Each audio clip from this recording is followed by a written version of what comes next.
Patriots win the Super Bowl.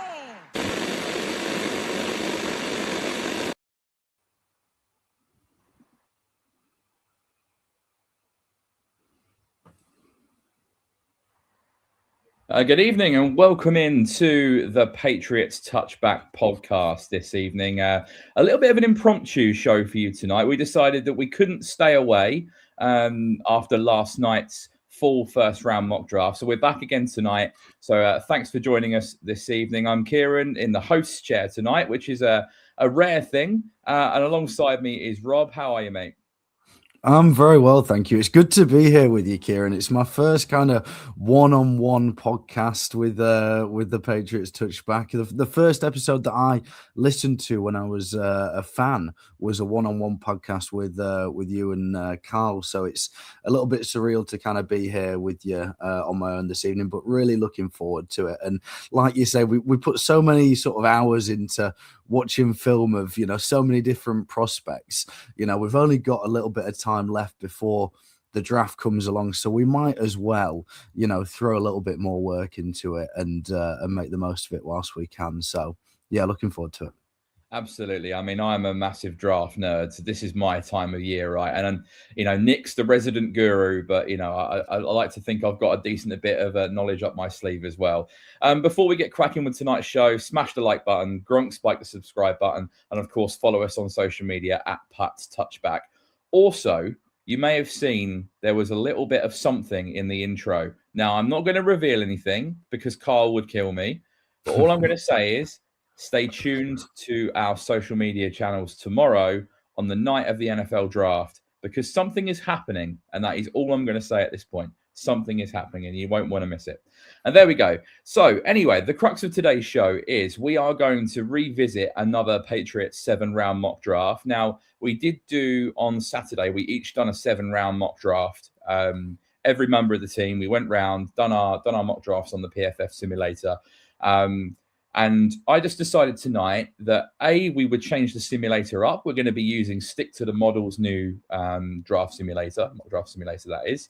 And also, there was I'll be completely honest, I was a little bit frustrated because I think with the settings we had on the simulator, it presented the same players for every one of us in every single round. So it made it a little bit chalky. So we wanted to do something a little bit different. And of course, we weren't allowing trades the other night. Well, tonight we are allowing trades, and Rob and I are going to dive into this right now, and we are going to explore options for the Patriots. We might move about the board a little bit, depending on what's on offer. But right, we are going to get cracking into that. So this is going to be a Patriots 7-round mock draft, courtesy of Stick to the Model, which is a brand new simulator. Rob, I'm going to need to know whether you can see this or not in a second. You've gone small at the side of my screen. As I said, first time host. I've got a buffering sign, so I'm hoping it's going to pop up in a second. Go on. Let me know when this loads, because I'm actually using a Mac that's seen better days. Let's just say that. So it's a bit slow, but just. Yeah, we're up. Okay, so this is the new Stick to the Model mock draft simulator. I saw Trevor Sycamore, formerly of PFF, obviously does the NFL Stock Exchange podcast. They were using this, and I was very impressed by it. So I thought we'd use this tonight. So we're going to get started. Let me get rid of this annoying Prime pop-up on the right-hand side. And we are going to go in here. So we will start, and it will get us through to pick number 31. Once we're at 31, we'll have a look back and see where the board has fallen for the other teams. So we are up now. So unsurprisingly, Mendoza's gone at 1. Interestingly, though, Sonny Styles off the board at number 2 to the Jets. Arvell Reese at 3 to the Cardinals. We've had a trade though, Rob. The Panthers have traded up with the Giants to take Ruben Bain. Wow. Incredible. I mean, it's not something that I've seen, but I mean, wow. You've got your Ioane going to the Dolphins. The Ravens taking Casey Concepcion at number 14. Caleb Downs all the way to number 17 to Dallas, who have traded up with, well, they traded back, have they, here? Yeah, the Lions traded up for Francis Mauigoa, which then led to Caleb Downs somehow being on the board at 17. Let's go through here. Omar Cooper Jr. to the Steelers. Caleb Lomu to the Browns, Denzel Boston, Mesidor, McNeil Warren. And here we are at pick number 31. Now, last night when we done our first round mock draft, Rob, we all agreed to go with Maxi Hanachaw, the tackle out of Arizona State, potential, future franchise right tackle.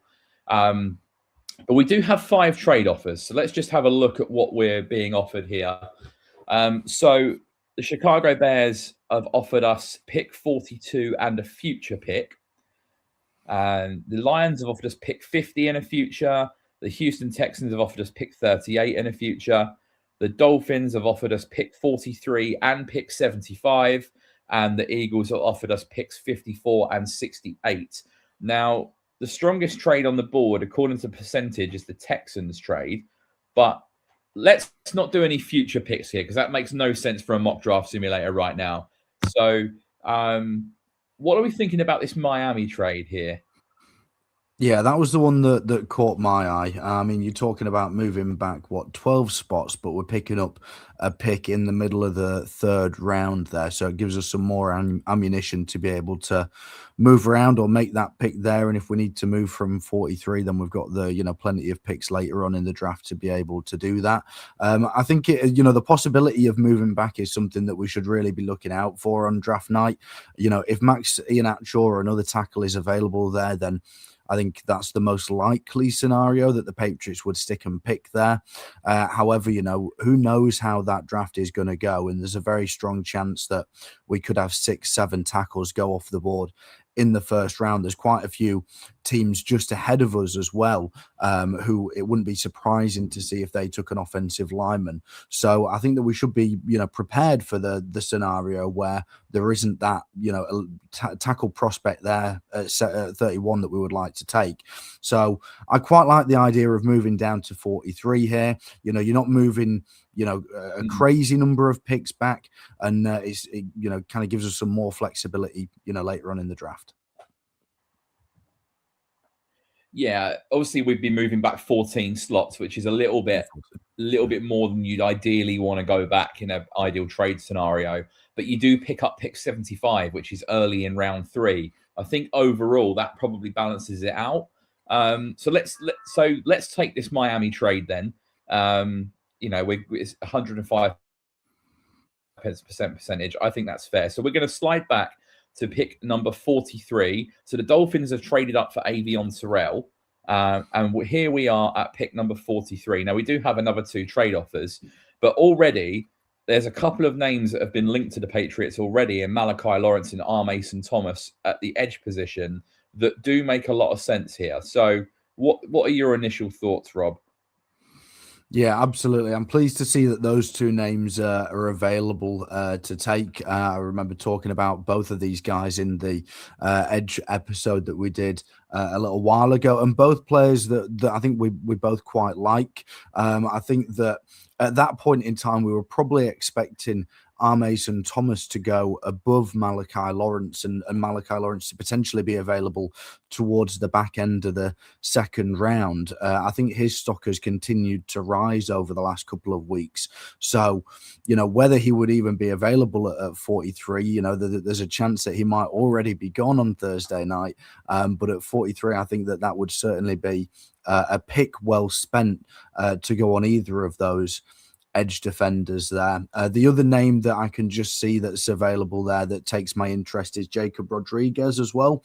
I'm a big fan of his. Yeah. I think that there's a little bit more depth there in terms of the edge position to potentially get someone towards the back end of the 2nd draft. There's going to be someone like Joshua Josephs hopefully available. I think that this is really about the last point. If you're gonna get a starting linebacker, and you might make the argument that the Patriots have got Spillane and Ellis, but if you want to find somebody that can come in and contribute, at a starting level, if one of those guys goes down, this is probably the last guy that I would look at and think, he's somebody that I would be happy to slide in on day one. So it's really a question as to, whether we want to look at linebacker or edge at this spot, I would say.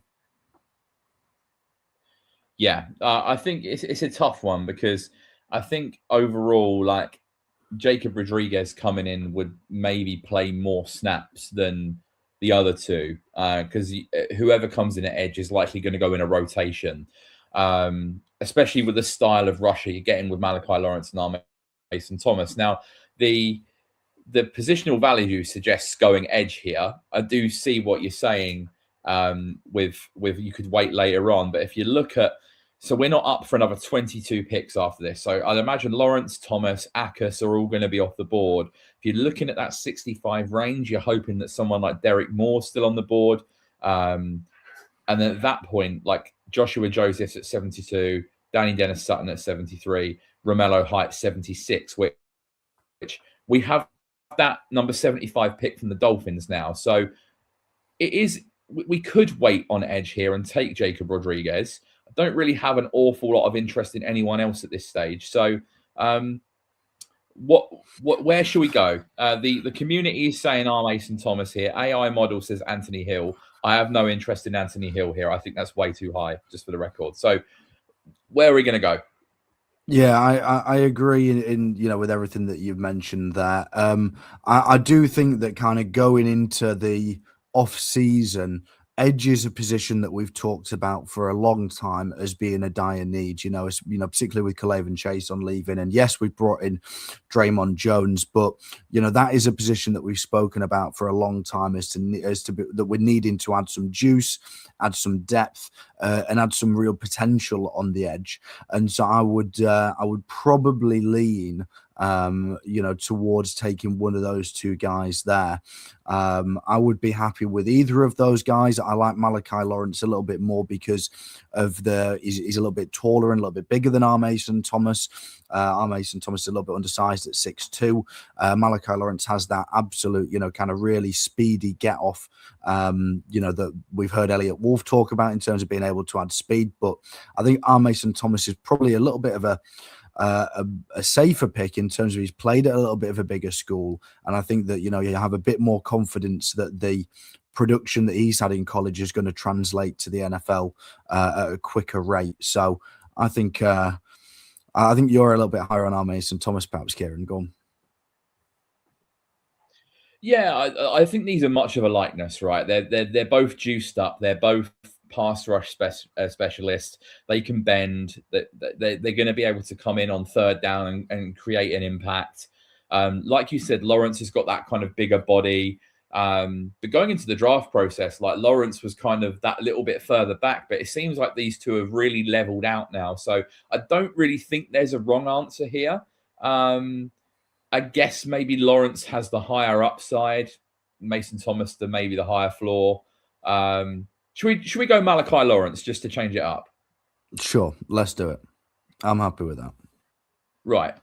So pick 43, the New England Patriots, after trading back with the Miami Dolphins, are going to select UCF defensive end Malachi Lawrence. And here we are back on the board at number 65. Let's have a look at who was 63, sorry, not 65. Let's have a look at taken just before us. So Traden Stukes, Eli Stowers has gone, Derek Moore has gone, Bell and Brazel, the two receivers. Obviously, Rodriguez, Akers, and Mason Thomas have gone. So at 63, so the options that are the most obvious for New England at this stage are Caleb Tiernan, the tackle out of Northwestern, Keelan Rutledge, the guard from Georgia Tech, Josiah Trotter, linebacker from Missouri. You got Max Clare, tight end from Ohio State, and then you're looking at big citrus in Dominic Orange, or maybe a safety like Genesis Smith. So, I mean, if you've bypassed tackle in round one, it would potentially pay to take Caleb Tiernan here just to fill that need. Although he's a left tackle and he's a little bit, shorter armed. Again, he's big frame, big guy, but not got a great length. Do you then bank on someone like Rutledge, knowing that you could potentially lose Mike Onwenu in a year's time? I think these two linemen present you with a real difficult conundrum here. Yeah, so I think that there's probably a little bit more conversation that's worth having around the offensive line, because you mentioned Michael Onwenu there going into the last year of his deal and being on a big number. I think it's something like $17 million. So whether he's going to be around, after another year or not, I don't know. So there is you could actually look at a scenario that I'd not even really considered in taking a guard, for example, in Kalen Rutledge, and then actually maybe looking at moving on from Mike Onwenu. Is there a trade partner out there for a team that's desperate for a guard, for example, and then you would be freeing up a load of cap room this year to potentially pivot with that and getting younger on the offensive line as well. Caleb Tiernan I like as an option as well. I think for me, like, with the right tackle spot, it's so difficult because you have Morgan Moses in there, who was really reliable last year. We brought in James Hudson as a swing tackle, who's got some experience starting in Cleveland and for the Giants as well. So there is a little bit of insurance there. I suppose in a pinch, Mike Onwenu has shifted out to right tackle as well. So you could actually look at, again at Rutledge and you have a bit more insurance there. If Moses goes down, for example, you could shift Onwenu out. I do have some interest in looking at someone like Josiah Trotter. He's maybe not got the same explosiveness as someone like Jacob Rodriguez. I just am a little bit worried about that linebacker spot for us at the moment with Spillane and Ellis. And then behind that, it's KJ Britt and Chad Muma, at the moment. So it's really thin there. So I think that we are going to need to add that. Now, maybe there's the opportunity to double dip later in the draft. And, with offensive line players, it feels like kind of the later on you go in the draft, you've just got such a small percentage chance of being able to find somebody that can come in and start early. Whereas perhaps with a position like linebacker, you've got a bit more potential to find someone later on in the draft there. I don't know what you think. Yeah, I'm not sure. So Trotter's 61 on this board here.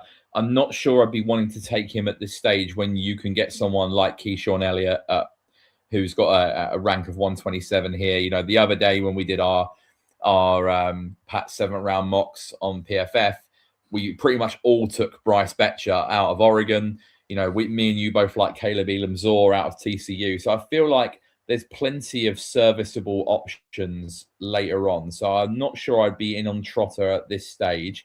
Now, if Jacob Rodriguez was sat here, I think it's a completely different question. On the tackle situation, once Tiernan goes off the board, you're probably not taking any of these guys until round 4. The obvious ones would be either Markel Bell or Isaiah World.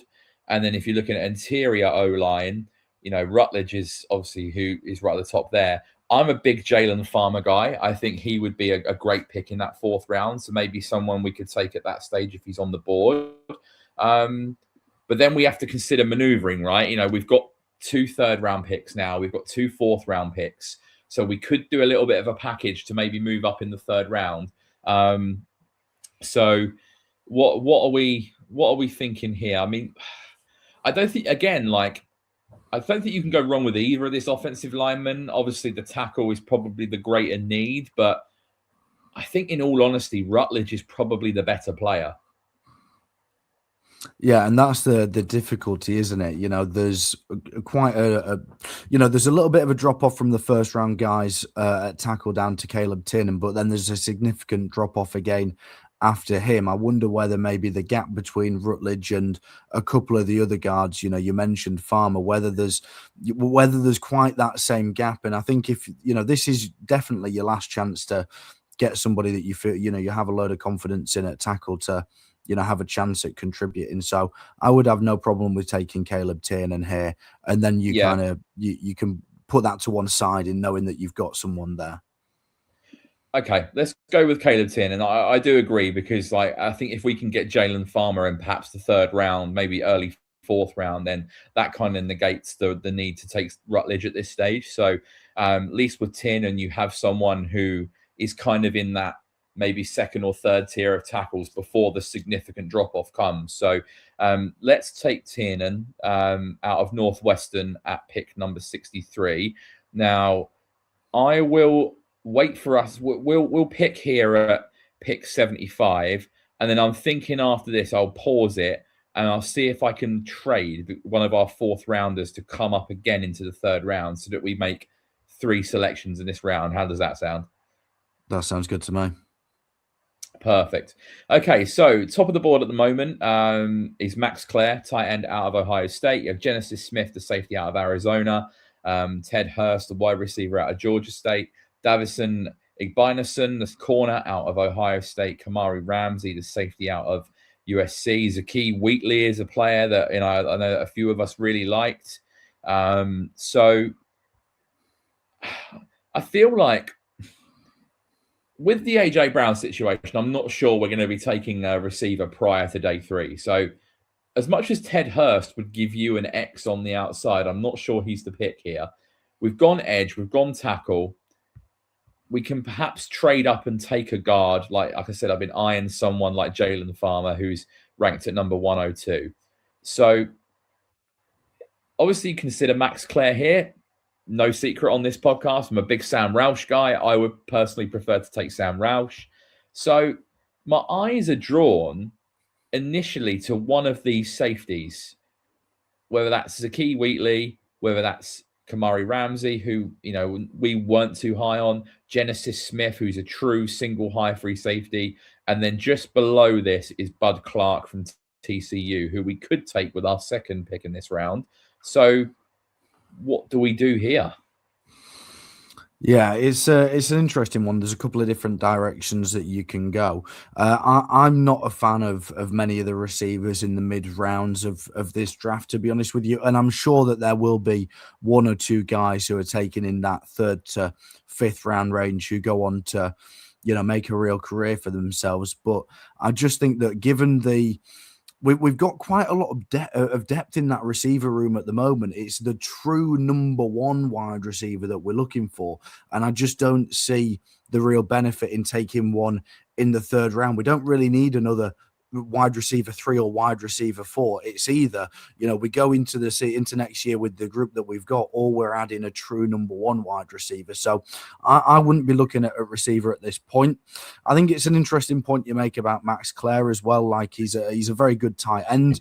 I think that again, if you were to go there, then you couldn't really have any complaints there. But for me, I really like Hunter Henry, obviously, as the starting tight end. And when I look at the contract that Julian Hill got given this offseason by the Patriots, 3 years, $18 million a year, $6 million a year is like tight end 2 money, really, So I think that the Josh McDaniels and the guys probably have seen, they feel like they can get a little bit more out of him than what he was able to produce in Miami. Yes, he's primarily a blocking tight end, but I think that they feel like he's going to be on the field for a significant amount of snaps and he hopefully can produce a little bit in the passing game. So if you've got Henry and Hill, how much are you going to get out of a third tight end? And if you take one in the 3rd round here, is there the real value there? I'm not sure that there is when you can add someone like Sam Roush around later. So for me, I think safety is a really interesting position to look at. Again, we talk about the kind of lack of depth at the linebacker position, and it's a pretty similar scenario at safety. The starting duo that you have, you feel wonderful about in Woodson and Bayard, but following that, it's Del Patterson, Brendan Schooler, who are not really either of those guys you want to be trotting out there if one of the top 2 guys goes down. So I think it'd be really smart to look at adding some depth at safety here. And for me, I like Genesis Smith personally, but the other 3 names that you mentioned, Ramsey, Wheatley, Bud Clark, you can go in any direction with those. Yeah, I completely agree. I mean, less like we spoke about on our safety breakdown, a couple of weeks ago. I'm less high on Kamari Ramsey.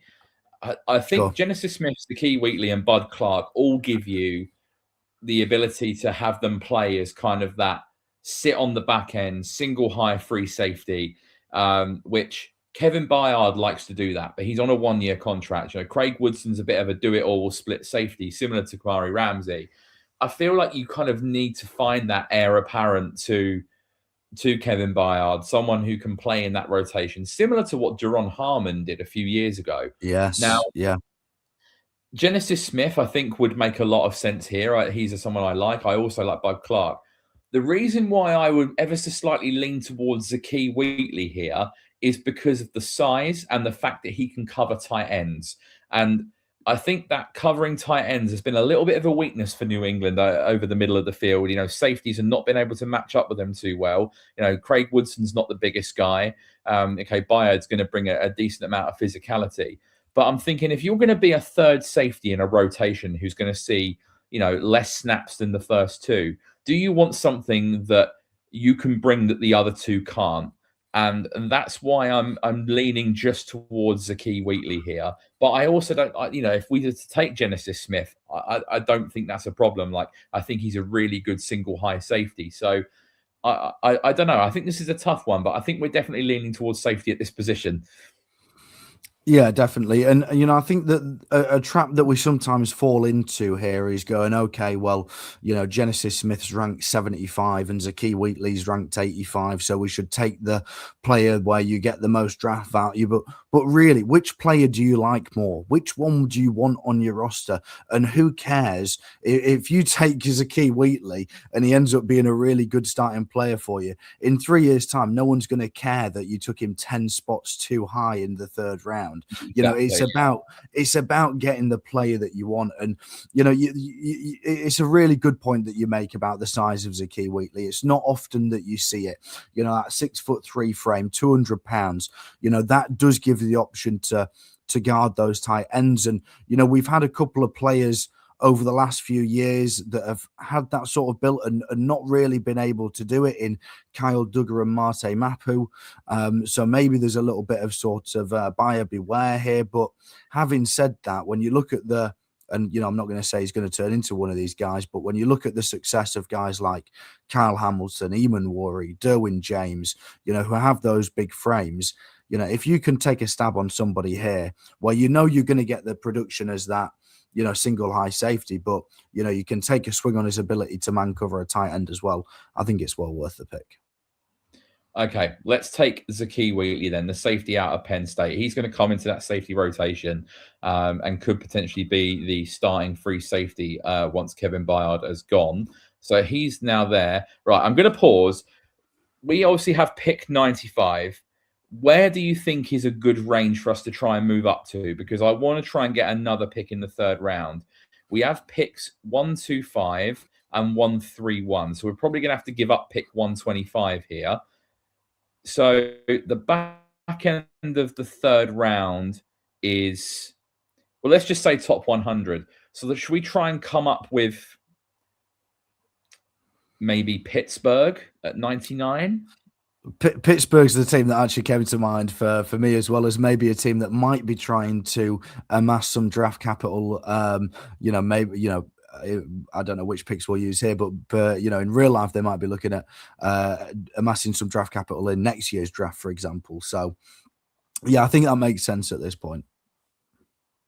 Okay, so the value of pick 99 is 36. Ours is 22. So we're probably going to need to throw something back in here, which isn't great at the moment. This is quite a jump, I guess, because we're asking to move up 26 spots. So I don't know whether they're going to take this or not, but let's offer them. We'll try this. We'll offer them a 4th and 2 6 to see if we can come up. If not, we might have to revisit how far we're coming up here. So let's propose the trade, and they've said no. Okay, that's fair enough. Like it was 6 points on there. So that's a bit of a jump. So maybe we don't trade up into the third again. Maybe we look to try and come up into the early 4th. So let's look around So what are we, 125? So let's maybe look around 110. Who doesn't have maybe Indy here at 113, because they don't have they didn't have a first round pick. So maybe let's try Indy at 113. So where are we? Indianapolis. I'm trying to find them on this list now. I might have already. Oh, here we go. Right. So pick 113 is worth 28. So if we offer them pick 131, which is worth 19, so we can jump up from 125 to 113, and then we've only got to add them 6 in value. So let's offer pick 198. Sure. And they've said that. Okay. This isn't Maybe going very well. We could throw them a 5th and kind of, make sure we've got that equal value to get the trade to go through. But I think it's a good spot to move up to. Yeah, right. So we want pick 113. We're giving you pick 125. I'm not too keen about I'd rather give up 2/6, I think. Sure, let's do that. So let's give up. So what does that put us at? That's worth 28. We've offered 22. So we need to give up 6 more. So let's give up the 2 middle picks here. They've accepted it. Right. So we have traded with the Indianapolis Colts. We're moving up from pick 125 to pick 113 in exchange for picks 198 and pick 202. So we've given 2 of our 6th rounders up to move up 12 spaces in the 4th round, but we still have our pick 95 to go. Okay, so here we are. We're up at pick 95. My board needs to update because it's still on the safety. Here we go. So you have a couple of interior offensive linemen. So Jalen Farmer is in play here. A couple of other names as well. Will Lee, the corner out of Texas A&M, is someone I quite like. You've got Oscar Delp. You've got Jacoby Lane here. Sam Roush is on the board. Now, his projection is 114. We have pick 113. So it's how that's going to go, Kieran. You know what's going to happen. He'll go off one spot before. I am torn here because I would quite like to take Jalen Farmer at this spot to reinforce the offensive line. It's just whether we take the risk of losing Sam Roush. I love that there's absolutely no conversation about what the next pick is going to be if Sam Roush is available. That one is done and dusted in the books, right? We just don't want to miss out on the risk of losing him. It's an interesting one again. I mean, we've got Ben Brown there as a kind of do-it-all interior offensive lineman substitute. He can play center. He can play both of the guard spots. After that, it gets a little bit thin again. I mean, I suppose Caden Wallace is still on the roster as somebody who could maybe fill in at a guard spot. But ultimately, the thing that caused this team to fall short of winning the Super Bowl was pretty clear to see, and that was not being able to protect the quarterback. And you can almost never have too much insurance in terms of being able to do that. So I don't think it's ever a bad idea to reinforce the offensive line. It's such like an old school, unsexy way of looking at football, isn't it? It's not motions and jet sweeps and all this kind of stuff. It's no, I want 7 good offensive linemen that I can rely on. So, it wouldn't be a bad idea to go Jalen Farmer. No, I don't think so too. I mean, before we decide what we're going to do with this pick, let's just weigh up if we're toying between tight end and an interior offensive line. So the interior offensive lineman on the board, obviously, we don't need a center. So you got Jalen Farmer. If we're not taking him, you're looking at someone maybe like Billy Schrauth or Jeremiah Wright, Bo Stevens potentially in like round 5, or DJ Campbell, someone I took in my mock the other day in I think the 5th round. So you've got those options. Now, if you bypass tight end, so at the moment, Delp is on the board, Michael Trigg out of Baylor, Sam Roush, Justin Jolly. But then if you're passing on tight end, who's going to be available later on? Do you wait for a Marlon Klein or an Eli Raridan, Jack Endries? It's just weighing up at what means more to you now. So ultimately, if you take a guard at this spot, they're not starting this season. They're a backup. The tight end is probably going to play a rotational role at best because Hunter Henry is the tight end one. So what is more important at this stage, do you think? It's a tough one, isn't it? The only other name that I'll throw out as potentially an interior offensive line guy is Brian Parker, if he's still there. I think he's listed as a tackle, but probably going to, you could probably move him inside to guard from Duke. The tight end, the thing is, I quite like a lot of the tight ends later on in the draft. I like Joe Royer. I like Dalen Bentley. I like Raridan. I like Jack Endries. There's a lot of guys like Max Kitzelman. There's a lot of guys late on that I wouldn't mind taking because I view it as, really a sort of minor contributing role in 2026 and potentially beyond.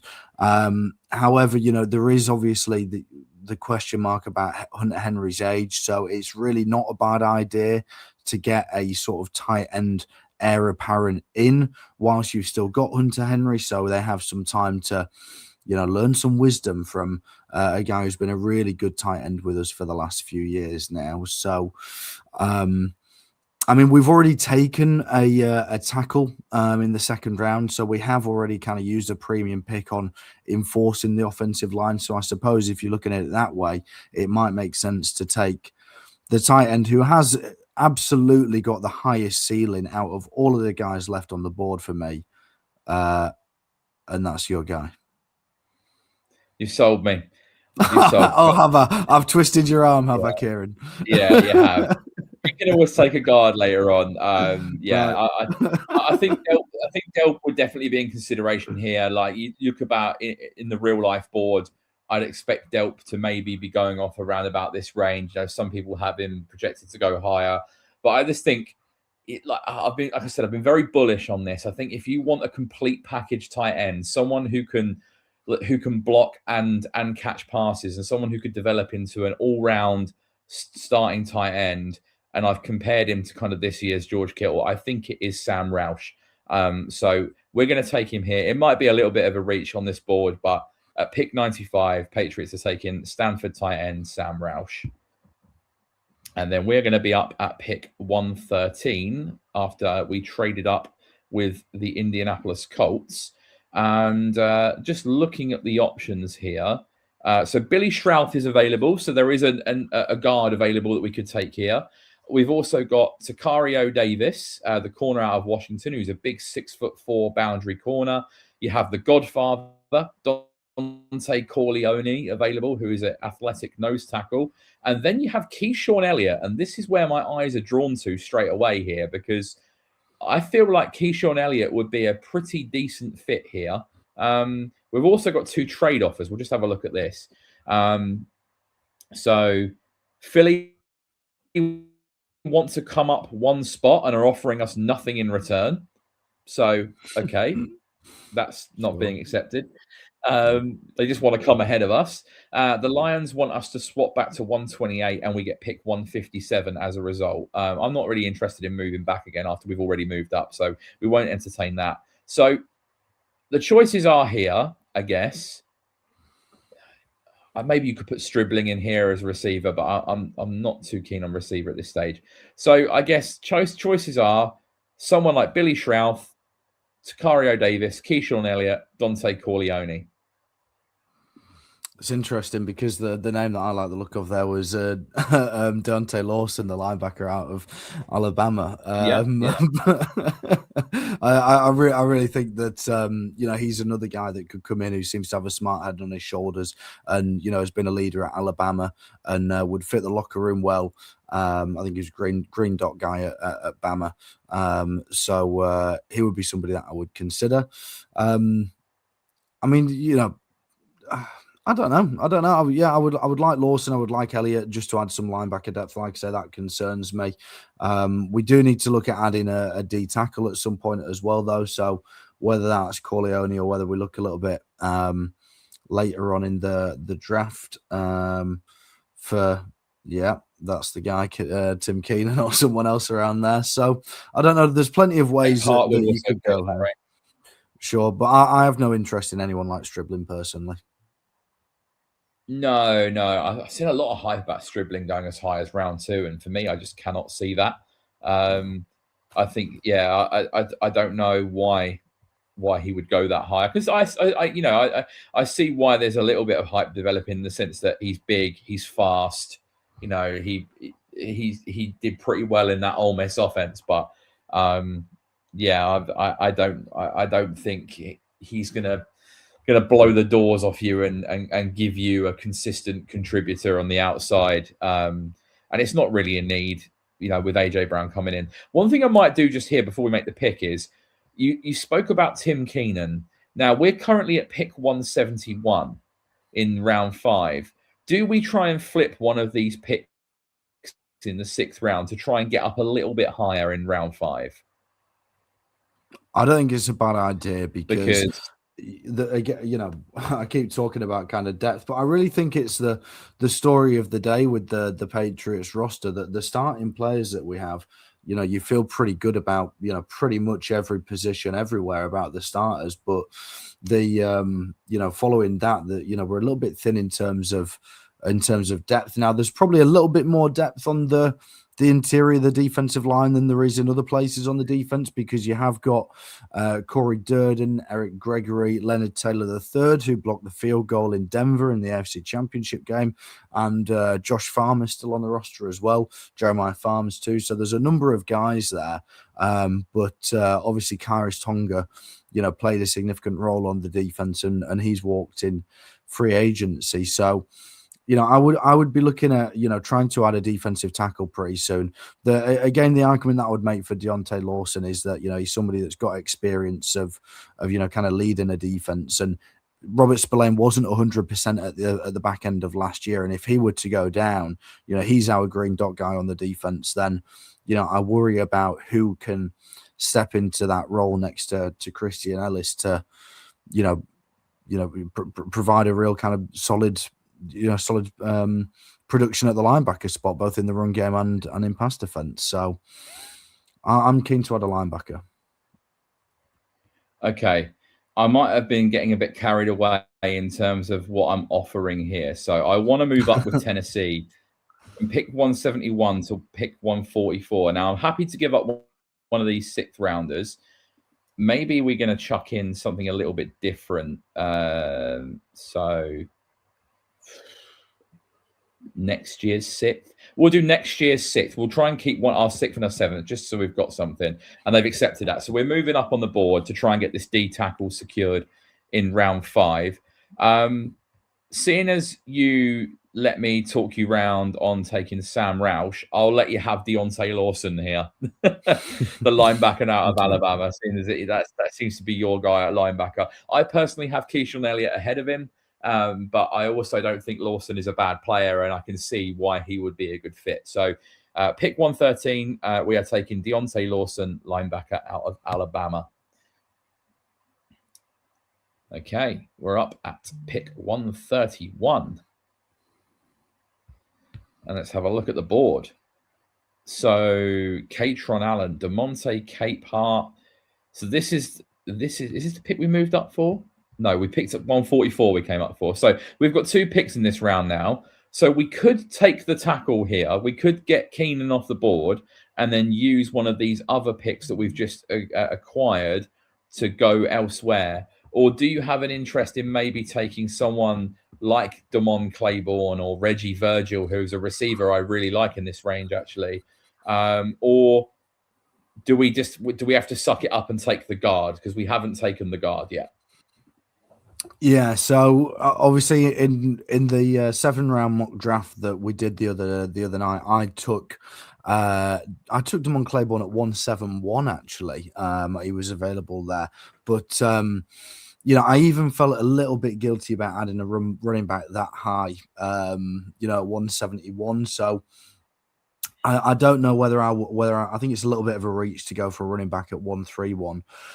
I think there's a couple of other positions that you could look at. I think that at some point we do need to address that tackle spot. Like I say, with Kairos Tonga walking away, I think it would make sense to add something there. And there's a little bit of uncertainty around, Christian Barmore and Milton Williams in terms of the health as well there. They both had some issues. So I don't think it's a bad idea at all to go and add some depth there. If you wanted to talk me around on, your favorite guard in this range, then I could certainly be talked into it.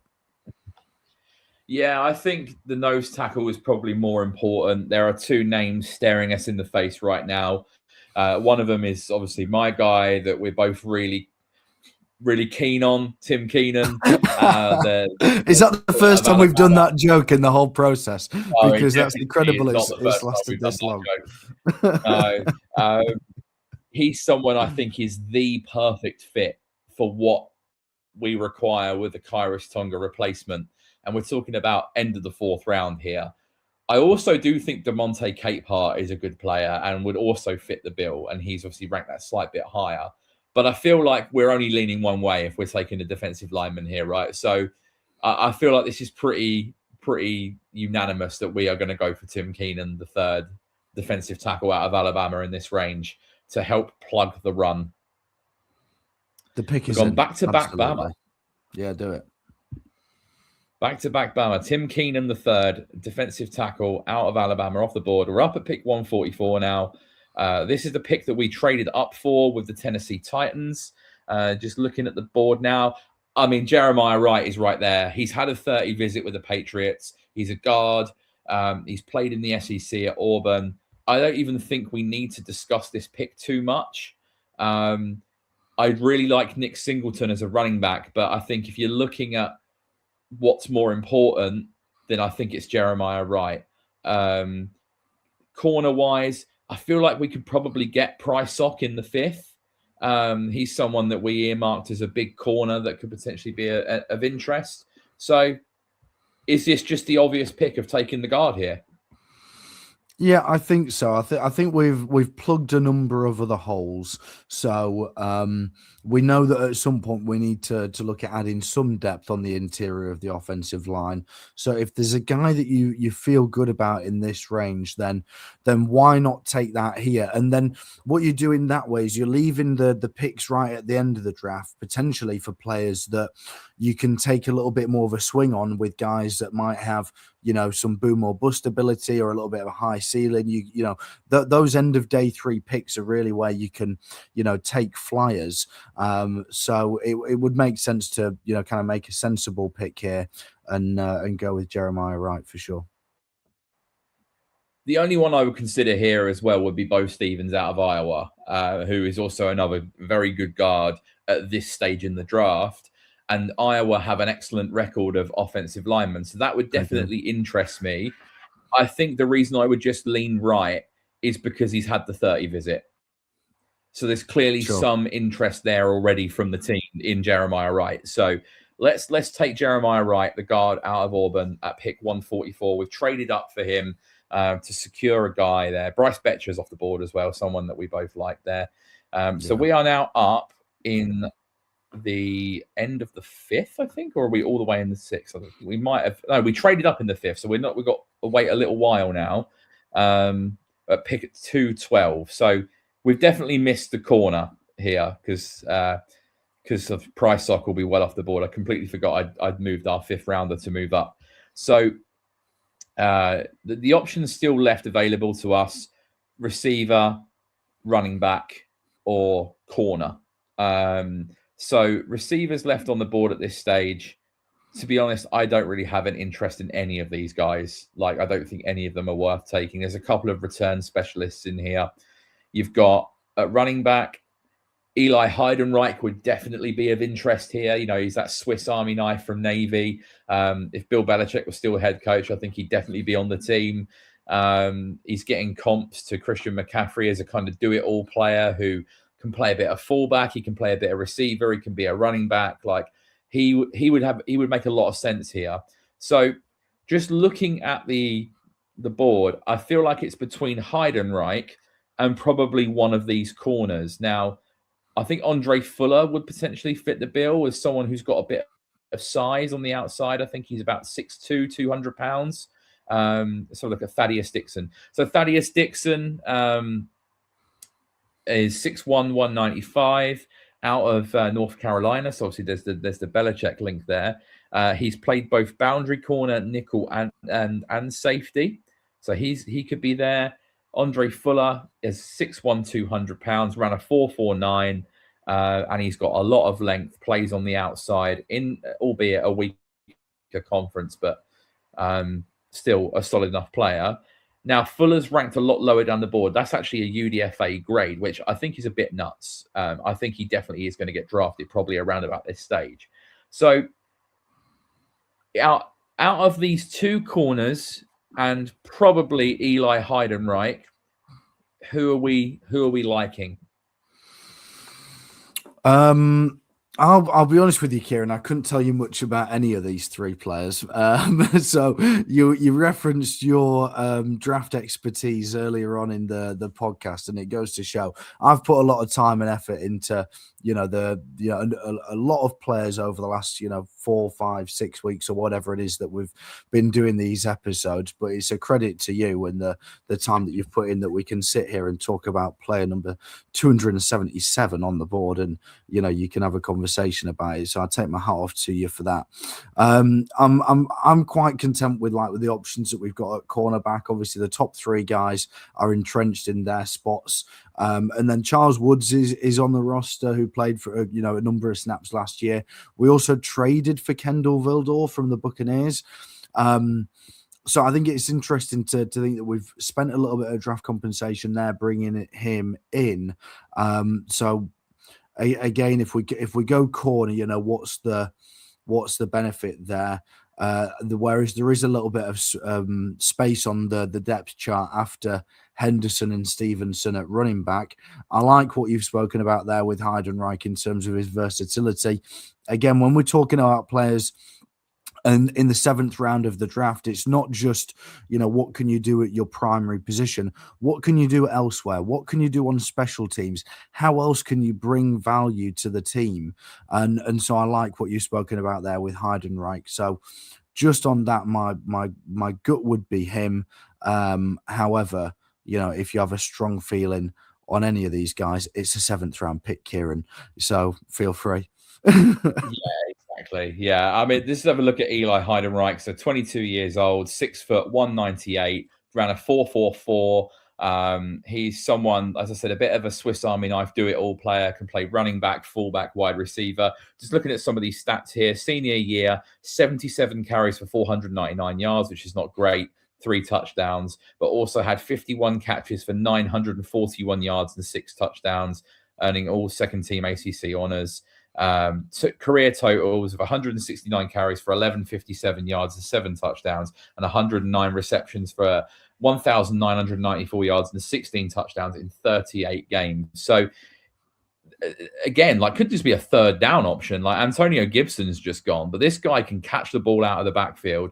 I know Mike Renner from CBS, obviously formerly a PFF, incredibly high on Eli Heidenreich, keeps calling him like the day 3 Christian McCaffrey. So this is the pick. This has got to be the pick. He sounds like it'd be an absolute menace in the return game as well, just off of that. I've never watched a single play of him doing it, but he sounds like he'd be good at it. So, there's plenty there in terms of what he can bring to the table, versatility, and being able to bring value in a number of different ways. So I like it if we go Heidenreich here. There we go. Bill Belichick would be pleased at a Navy player coming to New England. There we go. Right. We are going to be up with our final pick of this Patriots 7-round mock draft. And Andre Fuller is still on the board. The only other place we can consider here is quarterback. I think Jalen Daniels is probably the only one we would like at this stage, but once again has a later grade. And looking at some of these options, I mean, Carl would tilt, but if Diego Pavia signed here as a UDFA, that could be an option. Haynes King, potential UDFA option. I personally would prefer to see a corner here late on than taking a 3rd-string quarterback who is only going to be the inactive emergency 3rd QB. So I'm going to take Andre Fuller, I think. You look at those measurables. Once again, we'll just bring up his profile. 6'1", 200 pounds, ran a 4.49. He has length. He plays on the outside for Toledo. It's been incredibly consistent. And once again, we're talking about a corner who is in the 7th round. This is one of our final picks of the draft. PFF had him 208th overall on their big board, placing him as a mid-round candidate with developmental upside. For the Fuller profiles as an outside cornerback who can compete in both man and zone concepts at the next level, with his lengths giving him an advantage in press situations. Let's do it. Perfect, Andre Fuller out of Toledo. So that is our final pick of the draft. We're taking a corner with our final pick, and that then brings us to our selection. So let's go to our war room and have a look at our selection. So for those on audio only, let's have a look back. So the overall draft grade we got was a B, which I think is not too bad. So we traded back from 31 to 43, and we took Malachi Lawrence, the edge rusher, out of UCF. At pick 63, we took Caleb Tiernan, the offensive tackle, out of Northwestern. At pick 75, which is a pick that we acquired as part of that first round trade back, we took Zakee Wheatley, the safety, out of Penn State. At pick 95, we took Sam Roush, the tight end, out of Stanford. Pick 113, which is also a place where we moved up for. We moved up from pick 125 to 113. We took Deontay Lawson, linebacker, out of Alabama. At pick 131, we stayed in Alabama and we took Tim Keenan, the defensive tackle or nose tackle. At pick 144, which is another trade we moved up for, moving up from the 150s up to 144 to take Jeremiah Wright, the guard, out of Auburn.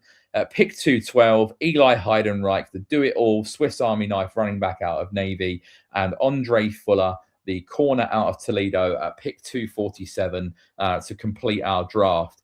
Now, according to this, Rob, we got a few B pluses and B minuses there.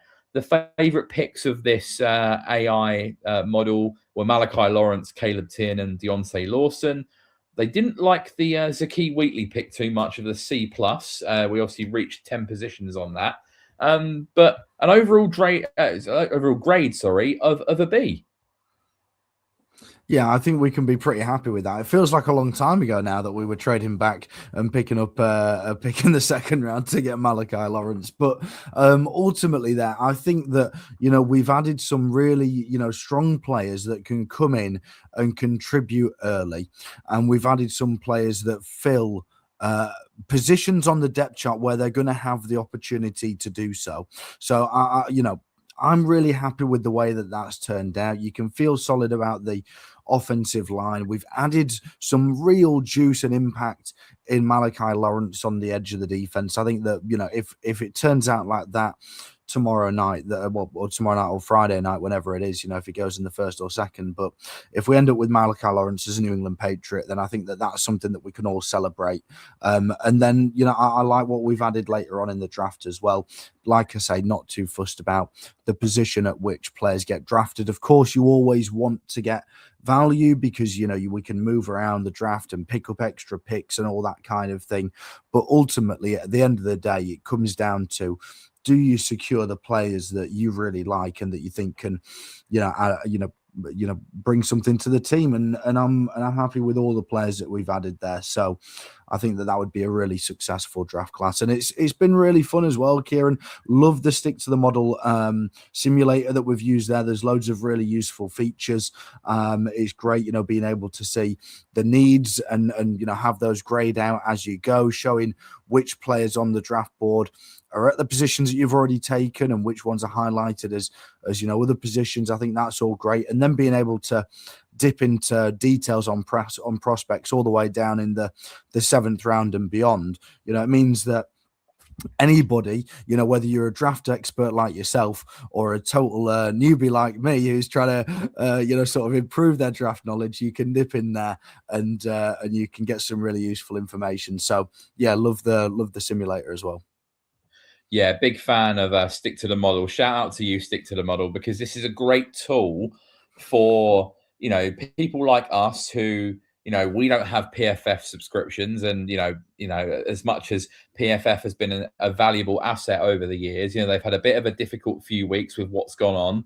And obviously that's a premium tool you have to pay for. So to have this available for free, I think is incredible. Obviously, the more data and the more stuff you want, you have to pay for the premium products. But I think for what you get out of a free product, I think it's remarkable. And yeah, shout out to the guys that stick to the model for this. It's really, really impressive.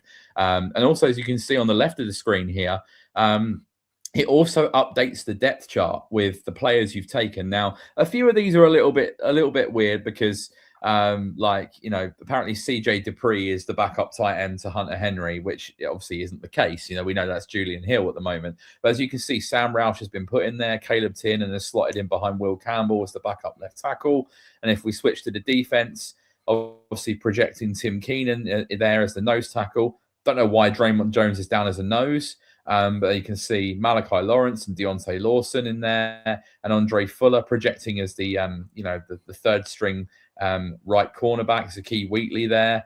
So I think this is really good. So shout out once again to stick to the model. It's probably a tool that I'm going to probably use a bit more often, Rob. I think because you know, obviously with PFF being a paid thing, like I think if you can access something like that for free, it's excellent. So yeah, very happy with that. I'm very happy with our draft. I think if again you look at what we've got, you should get at least some early contribution out of Malachi Lawrence, Zakee Wheatley, Sam Roush, Deontay Lawson, and Tim Keenan. Caleb Tiernan is obviously going to be you know, your swing tackle probably. Jeremiah Wright is probably not going to see the field at the early stage. You might get some involvement from Heidenreich maybe on special teams or maybe on third down. Andre Fuller's probably going to be a special teamer and rotational corner. But I think out of that, you've got maybe 1, 2, 3, 4, 5 guys at a bare minimum that you think could have some contribution from week 1 of the season, which I think overall is a good sign of a good draft. So yeah, really happy with that. And yeah, thanks for being here, Rob, to help me put that together.